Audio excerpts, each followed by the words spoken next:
Hi, I'm Sherry. Welcome to my journey in clay. What I want to talk about today is our studios that we work in. Now, some of us have a studio, many of us take a class, and that is our studio. And then others of us maybe found a little nook in your house somewhere that you can use.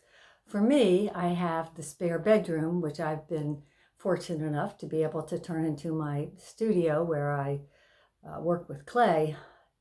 The only downside is that the kiln is in the basement, so each time I want to bring my wares down, I have to go down a couple flights of steps. Not really a big deal, except for you're always a little bit worried that you might drop something, but so far, so good. Each of us might have a different setup in our studio. I'm just going to show you how mine works. It certainly is not perfect, and I'm sure I could make some changes that would make the design a little bit better, but this is mine and where I work at. So one thing I wanted to talk about briefly is how some people, as I'm sure you know from your friends or coworkers or whatever, like everything very neat. They put things away as soon as they use them. They clean as they go. They like things neat and orderly. And then there are others that are on the opposite end of the spectrum, and it might seem chaotic to those of you who like things neat and clean. I am towards the sloppy side, but I'm always fighting, trying to get back over to the cleaner side. But in pottery, really, just as in life, it doesn't really matter if you are the super neat person or if you are the sloppy person, as far as what your studio looks like and how you work. The one thing that you do want to keep in mind is health and safety concerns.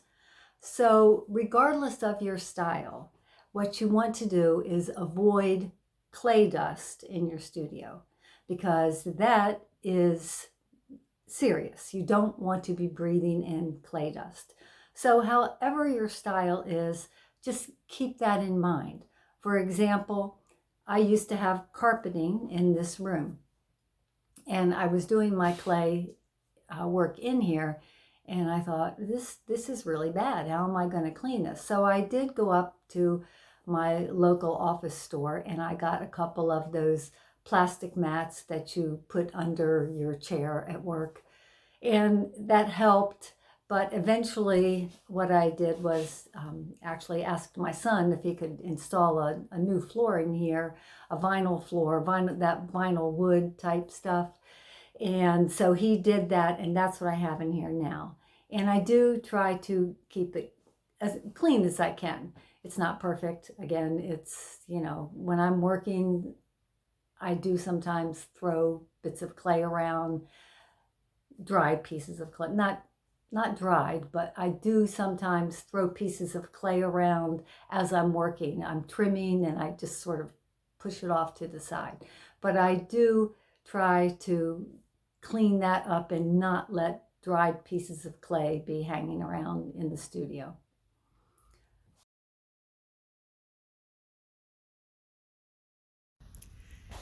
This is my studio. As I said, it is in the spare bedroom, and I no longer have carpeting on the floor in here. But what I do is, you see these slippers here. When I come into the clay room, I usually slip these on, which I'm going to do now. First thing I have over here on my right is my wedging table. I've got some plaster bats here. This is just some notebooks. I have some plaster bats here that I use for wedging clay when I need to, or reclaiming, and then a little scale for when I need to measure out how much clay I'm using. My light situation is not perfect. I have a lamp here. The lights are not turned on at the moment because it's so bright outside, but I have a lamp here, and then I have an old architect lamp that does give some pretty good fluorescent light. I have my tools here. I usually keep the ones I most frequently use over here on the side. Here I have all sorts of things that I use for texture, materials, soft materials. So I have lace, I have old dishcloths, belts, anything soft that I use for texture on clay. Down here I have some rejects, things that there might be one little thing wrong with. These are, I guess, my little mascots. Then, as I said, my clay tools, my rolling pins for when I'm rolling clay out for hand building, a little turntable that I use when I'm doing that. Water, of course, in a spray bottle. The spray bottle I use when I need to hydrate something a little. If I'm hand building and it's starting to dry out a little bit, I'll just spritz it.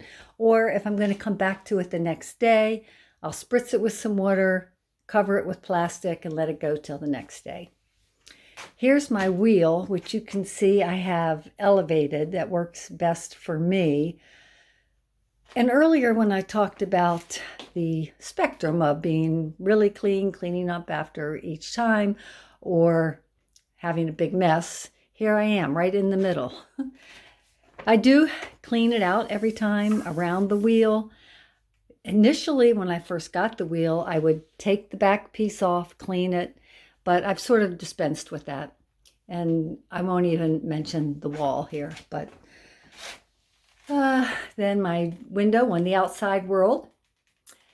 I keep 2 buckets of water, one for the first rinse. So if I'm using my tools and I want to wash them, I'll wash them in 1 bucket of water, which gets them pretty clean, but the water is kind of full of clay too. And then I have a cleaner bucket over here with cleaner water in it, and I'll use that for the final rinse. Down on the bottom here, I have all my clay ready for reclaim someday.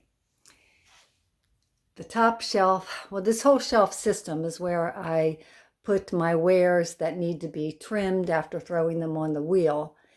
And the rest of it is stuff that, a lot of it, I don't know what else to do with, but I don't want to throw it away. And here's a few pottery books and a stack of magazines, which are really fun to look through sometimes for good ideas. This table here in the middle doesn't seem like it's a good idea, but what happened is I brought this table up when I had my sisters over. We were doing a little clay class. And then once it stayed in here long enough, I managed to fill it up with stuff. So now I decided just to leave it there. These shelves are where I put my finished products that are drying, ready to dry. I've got a few things up here. Everything is not dry. These are some little figures I was trying to make for Christmas. We'll see how they go. A couple bowls, some plates. Here I have some butter dishes, and you can see I've got plastic wrap very loosely. That is just to try to keep the handle from drying out too quickly. Actually, it's about ready to take off, so I'll go ahead and I'll leave that off for now. On this shelf, I have lots of molds and other things that I use for texture that are not soft like the material, letters, other things that I don't use as often. And then in this box, I have patterns that I have made for different objects, things that I probably want to try making again or that I might need to refer to. So I have a little folder for each of them, and I keep the pattern pieces in there. I keep it up pretty well. Trash can, of course, an apron that I seldom use, but it's here in case I want to. A closet full of a bunch of other stuff non-pottery related. And that is my clay studio. So that is my clay studio. I would love to hear from you, either comments on my studio or maybe what you have set up and what you have found works for you. Until next time, thanks for watching.